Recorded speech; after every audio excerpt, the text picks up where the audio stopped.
Hey guys, my name is Hopkins Slangler and I'm a qualified sports therapist, and welcome back to another YouTube video. And now for today's video, I'm going to be talking about the importance of good ankle mobility and how you can fix it.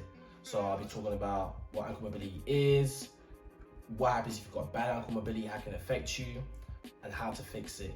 Please make sure to like, subscribe, share this video to all your friends and family. And also guys, follow me on Instagram and TikTok. This is where I post a lot of injury fix videos, but also just ways to get closer to me really. So just to catch up on what I'm doing, daily life updates.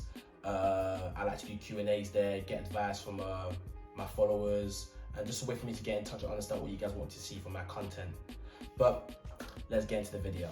So why is ankle joint mobility so important? Having good mobility will allow your joint to move very efficiently, so there's no restrictions, but also will allow your muscles to actually work properly. So if you have lack of joint mobility, so for example the ankle, your muscles around your ankle are not going to be able to fully extend, flex and contract properly because they're limited and restricted, which would then cause a bit of pain at your ankle or other joints. That's why it's very important to have good joint mobility. And also, if you've got good joint mobility, you're able to move better, faster, stronger, more efficient, and you're less likely to get injured as well because you have an increase in range of movement. So that's why it's so important for athletes to have good joint mobility. And also in terms of squats, for example, if you've got really bad ankle joint mobility, you're not going to be able to go down to a deep squat because you're going to feel that pinching sensation at your ankle. I'm sure some of you guys might have felt it before, and then it will lead to your heels raising. So that's not good. You're not squatting correctly and it can lead to potential injuries. So it's very good to have good technique while performing a squat, especially such a big compound movement where there's a lot of weight coming down on you. It's good for you to be symmetrical and safe. So how can we improve joint mobility? So we can do it by mobilization. Mobilization is moving the joint to increase range of movement and to decrease pain. So for the ankle, we're going to be doing a self-mobilization. So I'm going to show you guys how to do this right now. Before I show you guys the ankle mobility exercise, I'm going to quickly show you how to assess your ankle mobility. You will need a wall and your fist. Place your fist and thumb just like my client in the video. Then try and touch the wall with your knee without lifting your heel. If you lift your heel while performing this exercise, that means you have poor ankle mobility and the exercise will help you.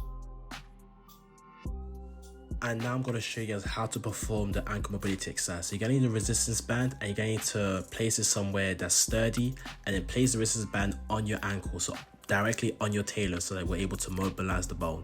And you need to start leaning forward. While performing this exercise, make sure you found the right length so you're able to get the correct resistance from the resistance band. Also, I suggest you perform 10 reps and 3 sets of this exercise. And as you do this exercise, it's going to start off quite hard, but then you're going to notice that your ankle joint is starting to loosen up a bit. It's going to get a lot easier. So after you finish doing this exercise, retest the ankle mobility test that I showed from before and see if there's been an improvement. Next, I'm going to show you guys how to stretch your tibialis anterior and your gastrocnemius muscle. This will allow you to get increased flexibility and also help you arrange your movement at your ankle. So now I'm going to show you guys how to stretch your tibialis anterior, so this muscle right here, which allows you to dorsiflex your ankle. This movement right here. So get on the floor, get into this position, and all you're going to do is to sit on your heels, and you should feel a stretch towards your tibialis anterior. This is also a very good stretch to do if you're struggling with shin splits. So get into this position, hold it for 20 seconds and do 4 sets. To make the stretch slightly harder, what you can do, hands here on the floor and slightly push yourself up and you'll feel more of a stretch. And like I said, 20 seconds, 4 sets. Alright, so for the next stretch, I'm going to show you guys how to stretch your calf muscle and also your soleus. Find the wall, knee to the wall, keep this leg straight, facing the wall, and you should feel a stretch. If this is too easy, slightly go back and go. Now, to make this stretch very efficient and for it to work properly, keep your heel on the ground. If it raises, you're losing the stretch. Keep the heel on the ground, hold it for 20 seconds, 4 sets. That's for the calf muscle. For the soleus, same principle, but this time you do it with your knees bent.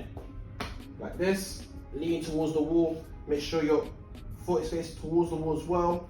Heel plant on the ground, lean forward, too easy, go back a little bit. Now I'm getting stretched. 20 seconds, 4 sets. And that is how you improve your ankle mobility. And this video is going to be very, very, very important for anyone who's sustained an ankle sprain, who's got a lack of ankle range of movement, but also people who are trying to get into deep squats and are unable to cause that pinching sensation. This is the video for you. Also, I highly recommend to get resistance bands. So for example, for this video, you're gonna need a resistance that's a bit thick so you can put it over the talus. But just in general, because it's gonna help you do some rehab exercises. For example, if you sustain an ankle sprain, you can use the resistance bands to do certain exercises such as the plantar flexion, dorsal flexion, inversion, eversion. But you can also use the resistance bands to help you stretch your muscles.